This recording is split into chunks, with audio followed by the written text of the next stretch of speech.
This week, Bodyhammer fought his way into our grand final to face previous victors, Roadblock from Show 1, Recyclops from Show 2, Robot the Bruce from Show 3, and Cunning Plan, who will join them in the race to become the first British Robot Wars champion.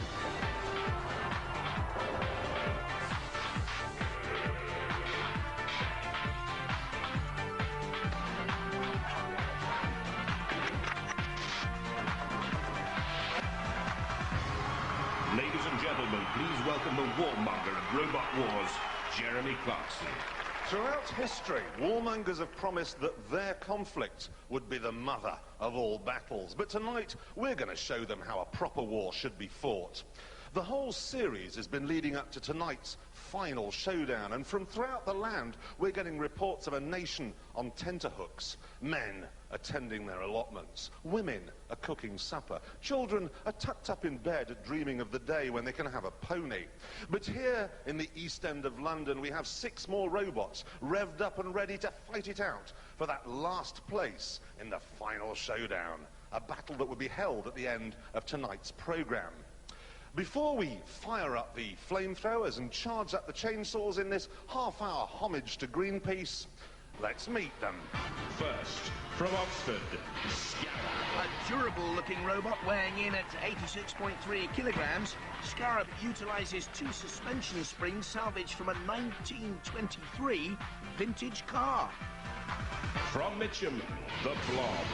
Covered in graffiti, but determined to make a clean name for itself and a clear run at speeds of up to 15 miles an hour, but in practice it's been a lot slower and more ponderous than that. From King Edward VI Grammar School, Tracy. Might have a girl's name, but nothing ladylike about our Tracy, made of welded steel with deadly spikes and a very low centre of gravity, only 20 centimetres high. From Enfield, Elvis. Yes, the king is alive and protected by a pneumatic expanding rivet ram at the front and a body shell which gyrates just like Elvis the Pelvis. From Sutton, Prince of Darkness. This homemade robot weighs in at 27.2 kilograms and runs off 2 14.4-volt drill motors. Not the most aesthetically pleasing robot, but certainly powerful. From Maidenhead, Eubank the Mouse. Driven by 2 12-volt wheelchair motors, this nippy rodent travels at 15 miles an hour and threatens all opponents with a mean right hook, left cross combination. Those the final 6 contenders to show their mettle in Robot Wars. Back to you, Jeremy.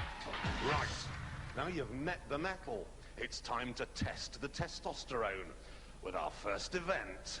Please welcome defending the gauntlet tonight, our house robots, the matriarch, Matilda. There's Dead Metal with those rather painful pincers at the front, and Sergeant Bash. As ever, our robots have to avoid these and the traps and obstacles that are set in their way to astonish, flummox, and downright incapacitate them. You know, in the olden days, a gauntlet was a type of glove. Right, Roboteers, I challenge you, be more interesting than that. Roboteers, stand by.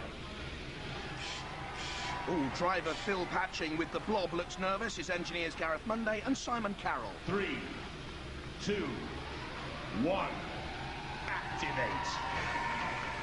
Driven by that 12-volt electric battery, can be run at 24 volts. It'll lead to overheating, though. Well, certainly the Sergeant can with his flamethrower. And Dead Metal closes, and here comes Matilda round the back to join in the fun. Driving Blob again towards the ramp this time. Matilda's tusks are grisly. In goes Dead Metal. The Blob, it's built for the heavyweight division, it's a heavy robot, and it's going to crash and bash, and we're going to crash and bash with this. Are you sure? A lot of crashing, a lot of bashing, and the Blob isn't doing any of it. Matilda certainly is. Driver Phil told us one of the things we had to look out for here was grotesque ugliness. On the robot, that is. Deactivate robots. So, using the power of hindsight, what changes would you have made to strategy there? Choose another driver, really. And then the machine broke down as well? I think, yeah, probably cook the electrics or something like that. I think, you know, with bigger motors, a bit more ramming power, take them out, burn them up.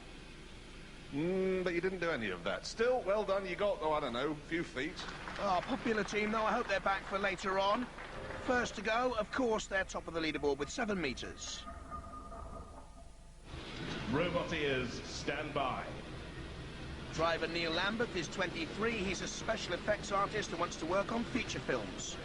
3, 2, 1, activate. Elvis is obviously still with us in that sort of sparkly light shade thing. Already stuck, though. Only a tiny ground clearance. Hi, I'm Neil from Team Orangefield. It's my heavyweight robot where Elvis lives. Can have one of these, though. I'm not too sure whether Elvis would have wanted one. But the light shade moves. In comes the sergeant with the saw, and already making dents. And the pretty paintwork is wrecked, totally. And could be burnt off with a flamethrower. And Elvis is going nowhere at the moment. He needs some blue suede shoes to get out of there. Oh, you hound dog, Sergeant. Leave him alone. And deactivate robots. Good heavens, it's Jacques Villeneuve, except he's world champion and you're not. What on earth went wrong there? Obviously, not quite my sport. Need to practice your driving skills there a bit. Still, thanks very much for coming, and now, go home. And I think they will be with 2.75 metres. That isn't very far, boys. Roboteers, stand by. The Tracy team from King Edward VI Grammar School in Chelmsford. The driver is Andrew Rockcliffe, head of electronics. 3, 2, 1, activate. Tracy stands for Terrestrial Robotic Artificial Computerized Intelligent Engine. Now you know. Away from Bash, slowly, very slowly. In comes the flamethrower, too high though. This is our robot, Tracy. She's in the heavyweight category, and as you can see, she's quite sturdily built. It's got a unique facility that can turn upside down and still continue going. That's why I have the casters on both top and bottom. Got the spikes as the weapon too. There's the sergeant's saw and flamethrower. You can flip it over. It'll move on both sides, but not very far. Stop and deactivate robots. So, did you imagine it was going to be like that then? No. And what was different about it? It was hard. It was very difficult. Oh dear, should have called it Sharon. Would have been better. Right, well there we are. Well done anyway, you got about halfway.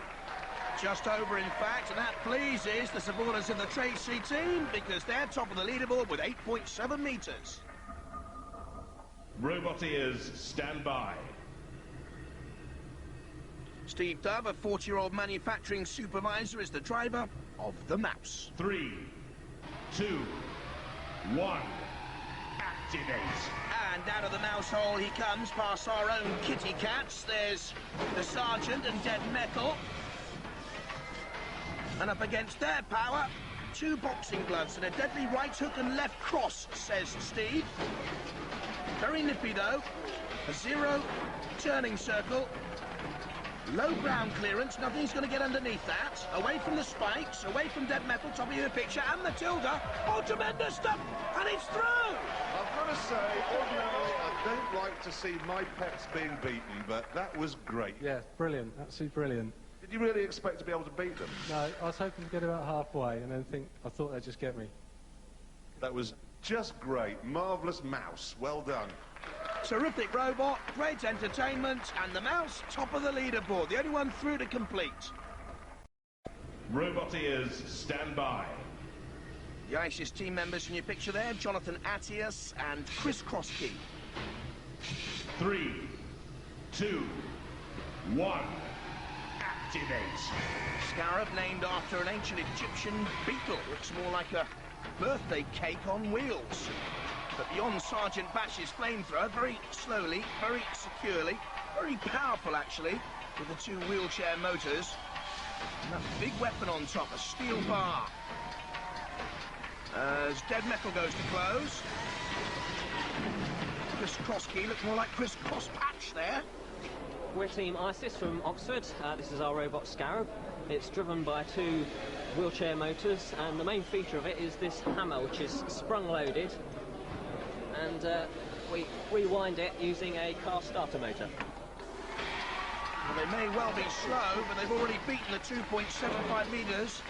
They've done enough to qualify, and I think they've gone all the way. They have. You made it. That's a very plodding robot you've got there. It's got a bit of power in it, but Bit of power, but not much speed. it's about as fast as we can get it to go, I'm afraid. What's it like when you're being attacked by those things? I wasn't really paying much attention to them, actually. Just trying to force my way through. Right, deduct points for smugness. Well done, though. That was a good, steady performance. Jonathan and Chris have done enough with the Scarab team in second place, and they're safely through. Roboteers, stand by.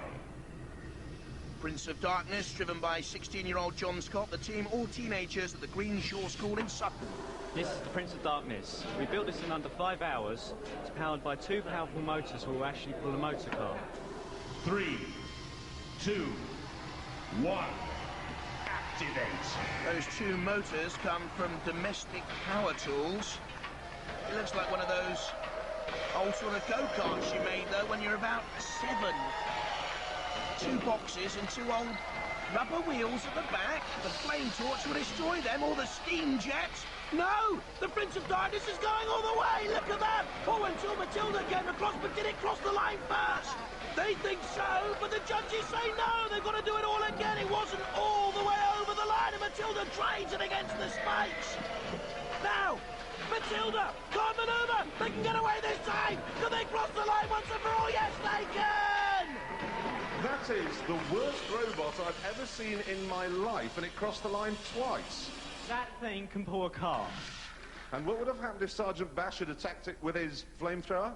It probably would have been a bit of light, but it would have been more spectacular for the audience. Well, that's very, very thoughtful of you to bring such a miserable little robot along. And amazingly, that's made it. The Prince is through, the King has gone. Heartbreak Hotel for Elvis, out. The king is dead. Obviously, I've damaged my paintwork there. This, it was so beautiful as well, wasn't it? Best part of it, though, wasn't it? Spent hours doing that. Look at those blackened by the house robots. You can't afford to be arrogant with them, you No, see. they're going to die. They're going to die. They're going down. A bigger spike and more power. Snooker. Let's be honest, not the most exciting sport ever to grace our television screens. Robot snooker, on the other hand, is right up there with nude powerboat racing. Here's how it works. Basically, each of our 5 remaining robots has been allocated a pocket. Now, when the action begins, they're going to leap out and spend the duration of the game trying to fill it up again with as many of these balls as they possibly can. Now, obviously, it's going to be mayhem out here. There'll be balls going everywhere. It'll be own goal city, but we're not bothered. Because when time's up, the roboteer with the least amount of balls in their pocket will be taken outside, tied to a post, and just left there, really. Roboteers, stand by. 3, 2, 1. Activate. Well, the blob is very quickly out and breaks and is aggressive. And let me point out straight from the start, if more than one robot fails to score, then the least active of those robots will go out. You've got to be active, you've got to be aggressive. And I wonder what's happened to Tracy, impaired on that side fence, it would seem. There's a long pot attempted by the Prince of Darkness, who very interestingly has that bucket on the front now to help it, with a short little pot in there. That's the first ball potted home and slotted home, and the Scarab equalises. Now, they told me they're going to sit on their pocket and protect it tactically. Tracy's still stuck on the fence there to the left-hand side. And look at the Prince of Darkness, another long pot attempted there. And comes home just to edge it in. That's 3 balls. The blob tries to get one back. Go on. Go on. Oh, so close. The blob's still working hard. You see, Tracy can't, impaired there. And I think that the mouse seems to have broken down. The Prince of Darkness, though, ready to rack and stack them in. In goes the 4th ball off the bottom of your picture there. A 5th one goes in. The Prince of Darkness is romping it. And there's a 6th for the Prince of Darkness. Cease. He's through, so too the Scarab. Now, who was the least active of the rest with no balls? Oh, no, I'm being told that the mouse has irreparably broken down, and he's out. The mouse has gone. Chewed up by the kitty cats. Right, that's an impressive score. Mud, you weren't really up against much, were you? No, I was quite glad, actually, the competition broke down, because I thought I was going to be quite badly beaten up. Yeah, what happened to yours, then? She's just a bitch, to be quite honest. Saying cool, it's Sharon. I want to see a respray for the next round. Sharon, right? And you're out. I'm out. Best looking one here. Well, some say. So on that, we'll move on to the next round, I guess. Oh, hard cheese. It was a bit of a tight squeak, but I'm afraid the mouse has gone out. Yeah. It's up to them how they run. We need the 66. Yeah.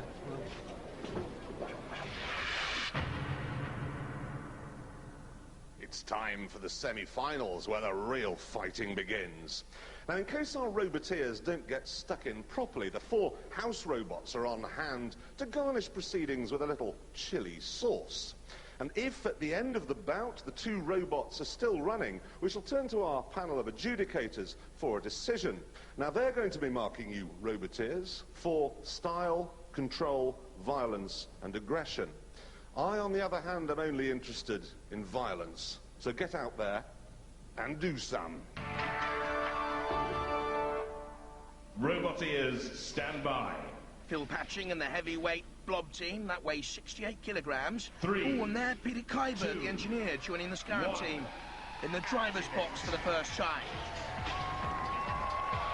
Head-to-head, heavy metal thunder, like Dodgem cars out there.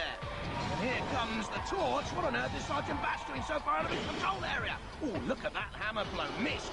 Thank goodness for the blob team, but the Scarab team in there look determined, and this time it's oh no, whoa, the big heave-ho!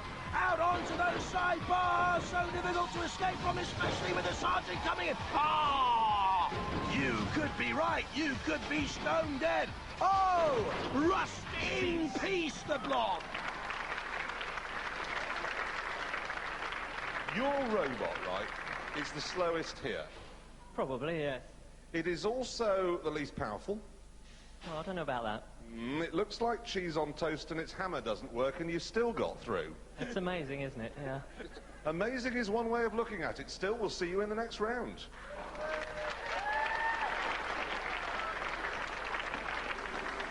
What do you call this? Prince of Darkness. You said it was an amateur job, so now we made it professional. It's a bit tacky still. It looks fantastic. Well done, guys. Thanks very much. I'm a bit disappointed though, because we quite like that amateurish go-kart you made yourself in the garage feel to it, but that's how we'll always think of it.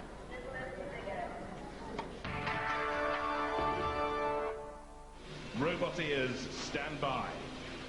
So it's a 7-year-old go-kart with wet paint. 3, 2, 1. Activate. But it is the crowd favourites. It's David against heavyweight Goliath in the shape of Tracy. With those sharp prongs that could maim and damage and destroy. Don't forget, Tracy could be flipped up and over and still survive. I'm not too sure whether the Team Scimitar Prince of Darkness boys can do just that. Oh, look at that! Already a puncture! In comes the spike, like a dagger to the heart of the Prince of Darkness boys. Prince of Darkness and Tracy dancing together. Sounds like some awful disco scene. In comes another dagger, another puncture. And surely that will immobilize Prince of Darkness. It's held now, pinned in by those sharp prongs. There's the punctured tyre. Very, very close towards the grid at the top of your picture. They wouldn't get out from there. I don't think they're going to escape anyway. Almost up and almost over. The Tracy boys pinning back the Prince of Darkness. In comes the Sergeant and Dead Metal and Matilda. They sense the kill. It's almost all over, in like vultures. Oh dear, unfair play surely. 3 wheels on my wagon and I got nowhere to go. Tracy, well done, come on! Thank you for removing the most miserable robot from the equation. We did it for you. Now look, you were very rude about that earlier. Called it rude names. What do you think now? She's gorgeous. She is gorgeous. See you in the next round. Slow-moving cheese on toast. Is that a reference to a comment that Jeremy made? Yes, it is. We think it's desperately unfair. It looks more like a coffee cake. I don't care what it looks like. How's it going to perform? We think we've got the hammer working at last. Fingers crossed. And Kilotron, in order to help us uphold the honour of the Hammerbots, because we're the last one left, has lent us their mace, because it will give us the reach to get into the centre of Tracy's electronics. You've had an awful lot of problems with Tracy all the way through. How is it looking now? Well, we're feeling confident. We've got everything sorted out, so we're looking for a good bout. Okay. Good luck. Ooh, it's all tension up here. They're fighting it out for the last place in the grand finale. You nervous? A little, yeah. You? Yeah, very nervous. Very nervous, that's very honest. Good man, we'll get down in your booths. Let's find out who it's going to be.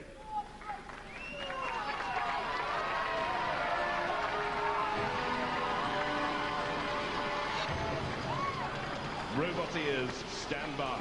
There's the mace led by Kilotron, an earlier competitor in 3, Robot Wars.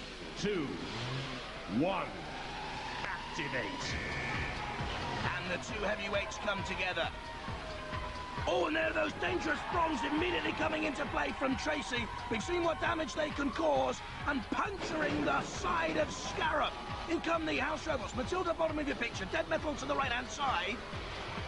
And I wonder what damage that's caused. The puncturing, of Scarab. I'll tell you what, he's ripped the flesh off Scarab.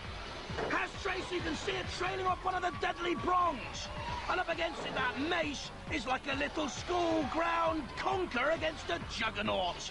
In comes Tracy once again, spinning, turning, good driving. Oh, he's out of control there again. Surely not mental enough to take on the sergeant. I don't know, though. Look at the damage caused. And certainly, Shunt seems to think twice before coming in. But Matilda takes on the Scarab with that sawtooth tail. And off comes the radio control mast. And that could leave it immobile. I think the mace is out.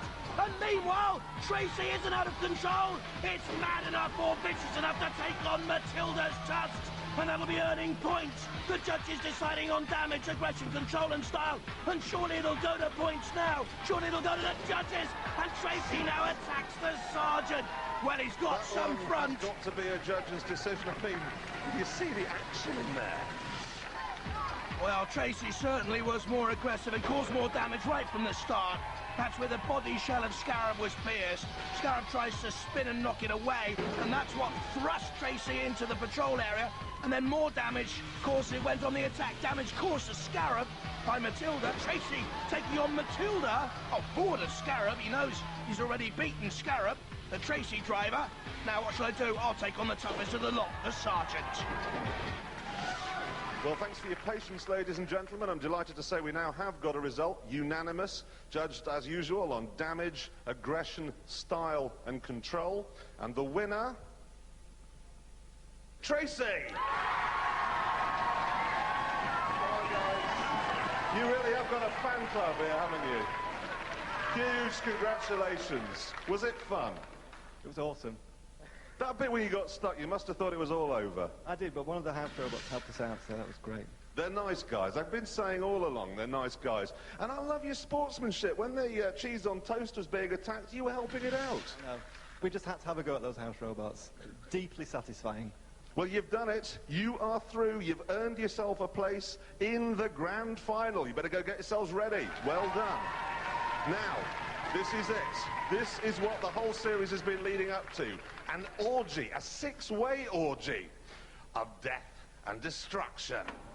And into the final from Heat 1, Roadblock diverting all opponents to take the glory road.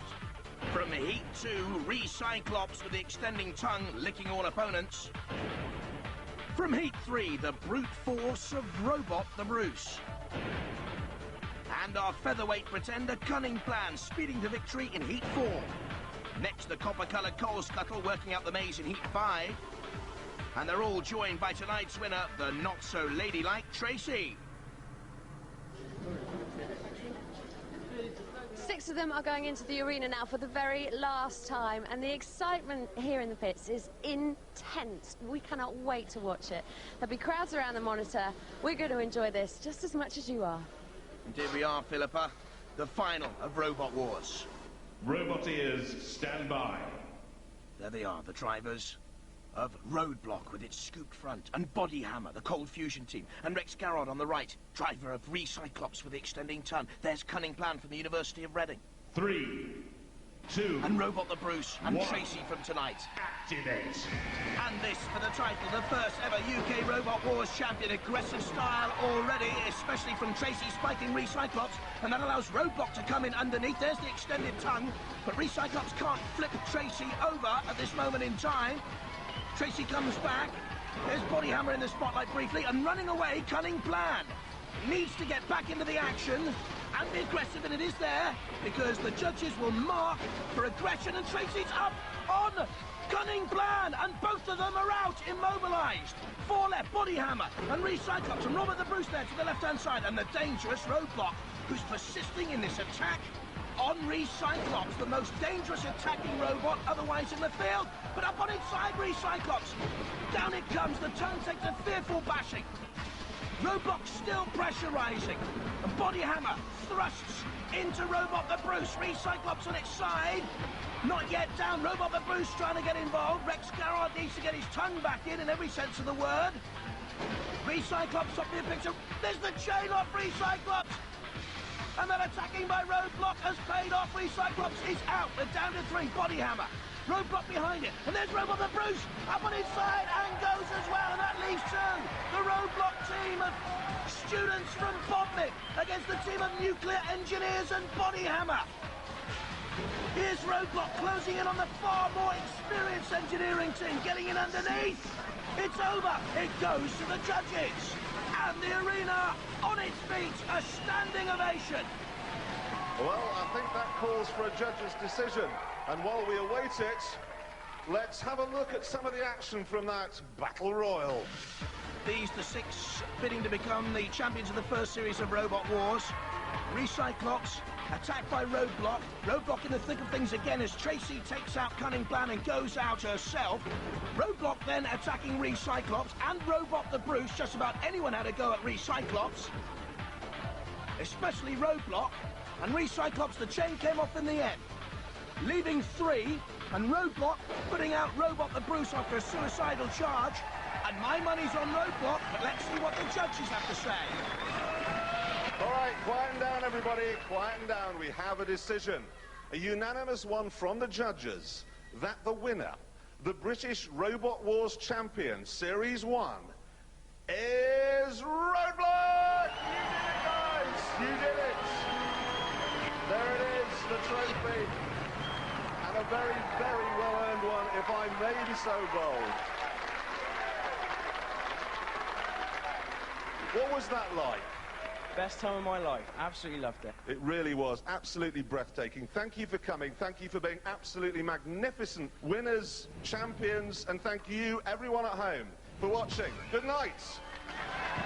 Ah, tremendous stuff. Well done, 17-year-olds Henda Blewett and Chris Kinsey, and their teacher down at Bodmin Community College, Peter Kinsey, and their A-level project triumphing over the nuclear engineers of Body Hammer.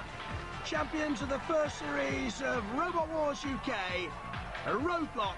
They're our champs, but others are also recognised. The best engineered robot, Mortis from Cambridge University. The Sportsmanship Award goes to the boys from Dublin and Nemesis. They won a lot of friends. The Best Design Award, the futuristic Blunderbird 1. And the most original entry, the tasty-looking Psycho Sprout.